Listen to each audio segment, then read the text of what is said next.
This show is brought to you by Millennium Tree Stands, Extreme Archery Products, and Ramcat Broadheads. Welcome to Reality Hunt Club. In this webisode, we're here with my science fair project. Me and my dad just finished it, and I want to show you it around. And it's called, Does the amount of rainfall affect the antler growth in white-tailed deer? Huh? Stay tuned. Stay tuned!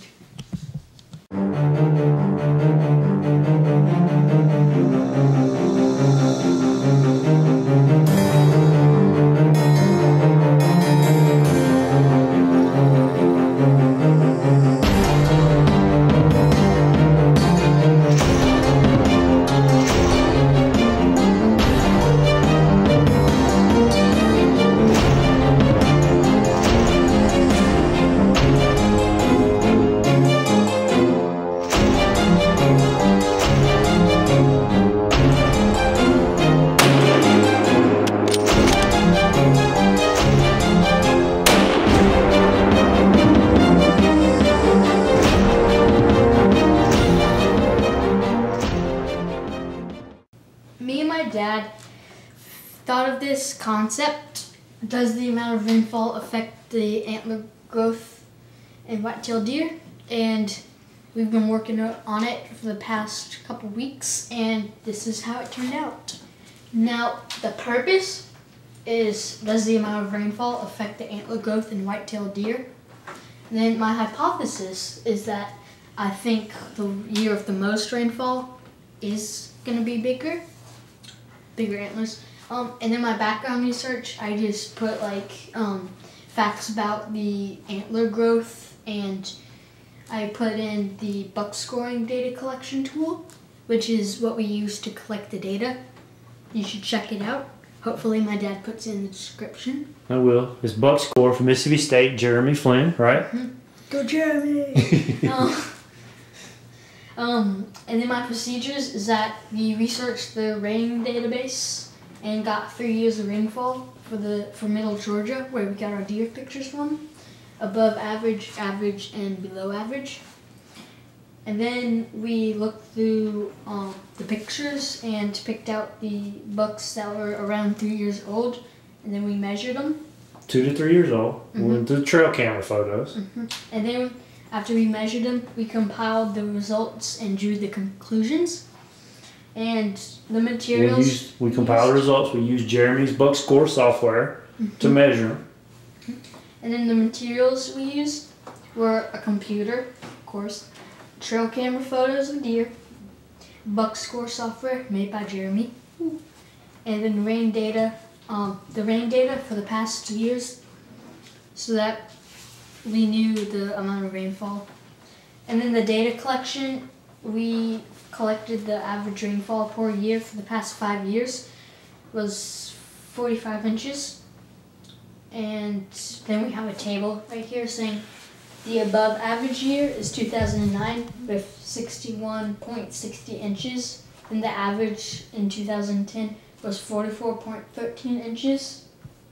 Big change.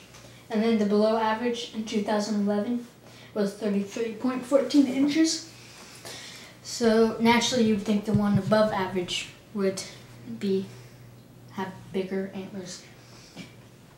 And then right here we have the conclusion, which says the student's hypothesis stated that I thought the year of the above average was going to have more antler growth, but actually the year average was more. So it was kind of shocking. Show the results and go over the results in the middle. Pull the tab back a little bit so they can see. Okay, so right here we have the results. So there's the 3 bucks for 2009, right? Right. We kind of gave names to a few of them. My dad picked up the names. So, Tweety. You ain't got to go over the names. Okay. But just show the 2009 and the 2010 and 2011. Okay, yeah. This one, Tweety, got 103.34 inches. I like saying the names. Just don't say. Just keep going. We're just saying that's how we did it with the 3 that's how we photos. did it. Now show the conclusions Now with the average. What was 2009 the above average?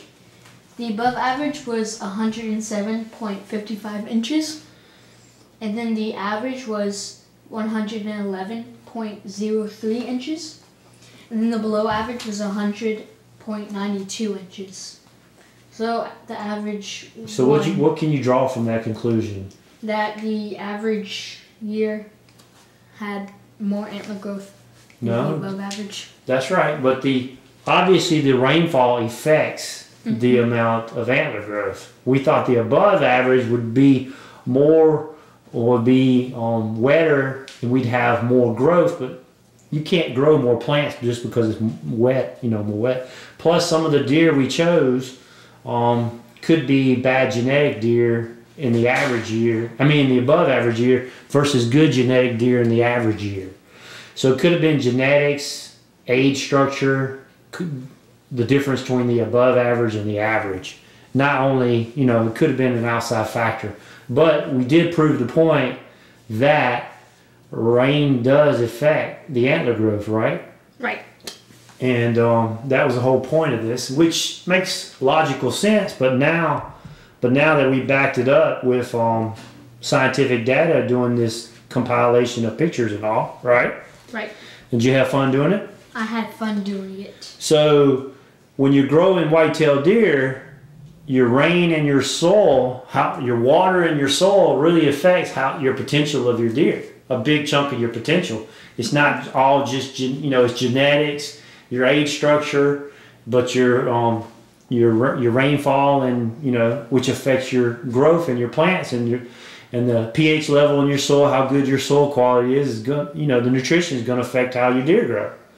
So we thought we'd bring this to you guys, a little bit interesting. I'm proud of Tad and our science fair project that we worked on, and it just gave us a chance to compile the data. And one more thing. Go ahead. Thank you, Jeremy, because without you, none of this would have been possible. What about your daddy getting all these pictures? I did all the work. No. What about your daddy getting all the pictures? I did all the work. Let me see if I can get in here. So this is what it's all about.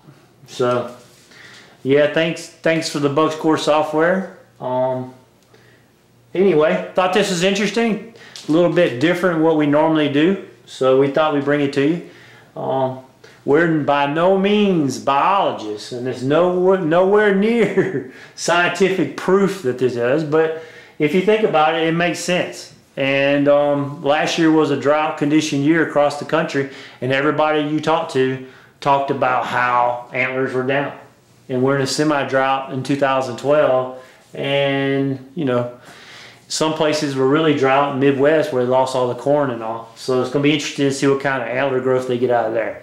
So thanks for Tad for bringing this Reality Hunt Club episode. And go to Facebook and like us. Leave us comments on Facebook. Leave us comments on YouTube. And we're going to bring more webisodes coming in the future and a little bit different every time. So thanks for watching Reality Hunt Club. Or do you want to say that? Thanks for watching Reality Hunt Club. Stay tuned. If you like this show, check out our other shows at hunt365.tv.